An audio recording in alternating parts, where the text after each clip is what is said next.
Boa tarde, Joel, bem-vindo, tá? E por último, pra gente acabar a nossa live aqui de hoje, vamos trazer aqui o Dallagnol, que foi abandonado ali pelo Arthur Lira. Lembrem vocês que alguns dias atrás eu citei aqui pra vocês que não dependia meramente do Arthur Lira decidir se o Dallagnol deveria ou não ser cassado, se ele seria ou não cassado. Eu falei pra vocês que esta decisão em relação ao registro da candidatura do Dallagnol era de única e exclusiva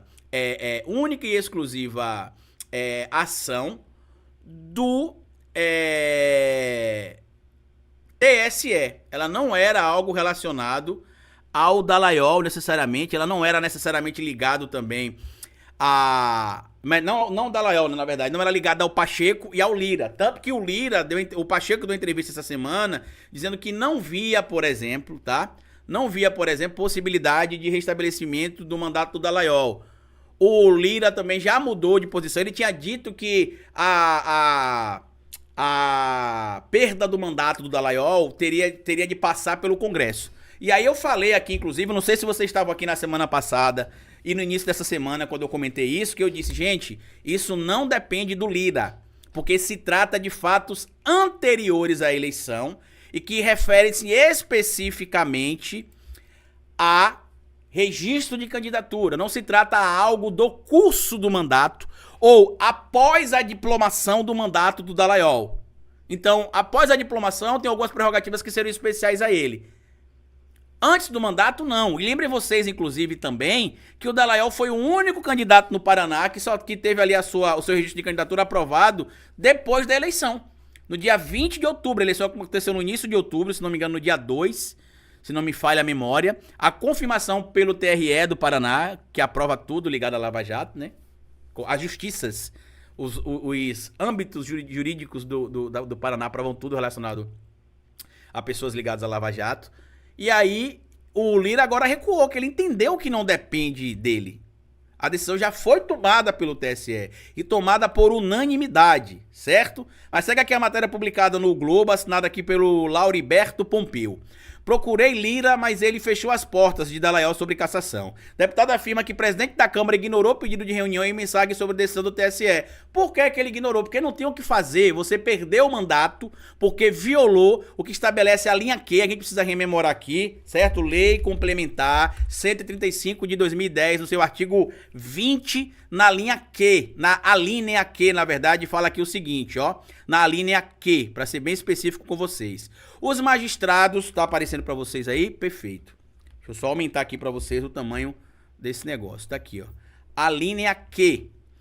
Os magistrados e membros do Ministério Público que forem aposentados compulsoriamente por decisão sancionatória, que tenham perdido o cargo por sentença ou que tenham pedido exoneração ou aposentadoria voluntária na pendência de processo administrativo disciplinar, perderá ali o mandato, ficará inelegível, né? Que essa lei trata de inelegibilidade, que é a lei da ficha limpa. Eu acho que isso aqui talvez seja o mais irônico de tudo. O Dallagnol, que tanto supostamente combateu a corrupção, como ele tenta alegar, foi pego na lei da ficha limpa. Acho que não tem ironia maior. E ali tá claro que eles estão tentando fazer o seguinte, dizer que é mentira que o Dallagnol tinha algum procedimento administrativo em aberto.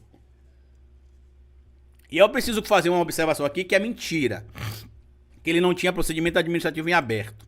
Por que isso é mentira? Porque a gente precisa lembrar... Eu vou fazer um vídeo sobre isso, Alexandra. Que isso deveria estar, inclusive, lá na CPI, né? Deveria estar lá na CPI do MST. Por que as terras devolutas foram vendidas a proprietários de fazendas de terras lá em São Paulo com 90% de desconto? Por que as terras do Estado abriram mão disso aí, né? Mas enfim. E aí o que eu quero dizer pra vocês aqui nesse caso específico.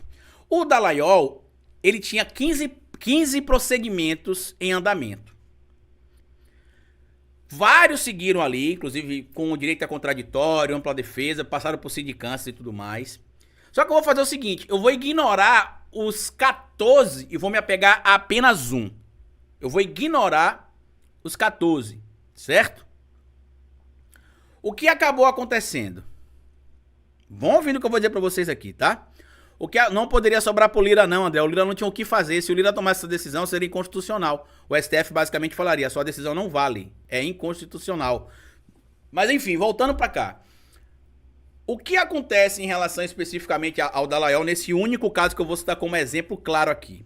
Um caso específico, que foi o que teria levado ele a renunciar, a pedir exoneração do cargo de procurador da República, no dia 2 de novembro de 2021, 2 de novembro não, 5 de novembro, perdão, de 2021, foi que um documento específico já tinha passado por todas as etapas de defesa dele, da sindicância, e o relatório final dizia que deveria se abrir um procedimento administrativo. O PAD, né, o procedimento administrativo disciplinar contra o Dallagnol. O documento foi enviado em fevereiro, se não me falha a memória, de 2021, ou foi em março. Aí em abril chegou outra parte do material, e aí só em outubro mandaram o resto das provas e documentos que foram colhidos. Com a decisão final, abra-se lá um procedimento administrativo disciplinar. O Dallagnol, sabendo disso, e sabendo que o Diogo Castor, o seu amigão, aquele que botou outdoor na entrada de Curitiba, aquele que ele pergunta naquela conversa que a gente mostrou aqui no canal, se ele tinha alguma coisa pra falar sobre o pedágio, se o Moro tinha conversado com ele sobre o pedágio, com o Dallagnol sobre o pedágio, supostamente, né, já que todo mundo tem direito à presunção de inocência. O que acabou acontecendo? Olha que interessantíssimo como é que o mundo gira, né, ou capota, como algumas pessoas costumam dizer. O Diogo Castor foi demitido do Ministério Público no dia 18 de outubro, se não me falha a memória, daquele mesmo ano, certo? De 2021. Quando é no dia 28 de outubro, o Dallagnol descobre que o documento que tinha passado lá pelo CNMP tinha vindo com a recomendação para a abertura do PAD, já tinha feito todas as etapas, e a próxima seria o PAD. O que acabou acontecendo? Ele saiu antes de a comunicação chegar para ele. Então, não é que não tinha nada mais para ser resolvido. Como ele alega, não tinha nenhum PAD em aberto. Não tinha em aberto porque, além de terem vários outros, um em específico, inclusive a defesa da Coligação Brasil da Esperança, né, da Federação Brasil da Esperança, divulgou, inclusive, no julgamento, que eu acompanhei, inclusive mais de 1h30 de julgamento, não foi 1 minuto e meio a decisão, tá? Mentira de quem tá dizendo aí, em 1 minuto e meio, foi mentira. Se ouviu tudo que se tinha de ouvir, ouviu a defesa do Dallagnol, ouviu o representante do PMN, ouviu o representante da Chapa Brasil da Esperança, e aí depois de mais de 30 minutos de leitura do relatório, do voto do relator, Benedito Gonçalves, eles concordaram. Porque todos acompanharam ali a leitura do relator. Então não é que foi decidido em 1 minuto e meio, foi decidido em 1h30. Que foi todo o período aproximadamente ali dessa audiência. Foi respeitado o contraditório e ampla defesa. Então nesse caso especificamente que foi citado lá no dia 28 de outubro, a próxima etapa era pegar os documentos que já estavam no Ministério Público e abrir o PAD. Não tinha mais etapa anterior nenhuma. E aí ele, sabendo disso, podendo abrir mão do cargo até o dia 2 de abril de 2022, ele simplesmente se afasta antes. Por que será? Para poder fugir da responsabilidade legal, tentando burlar a lei.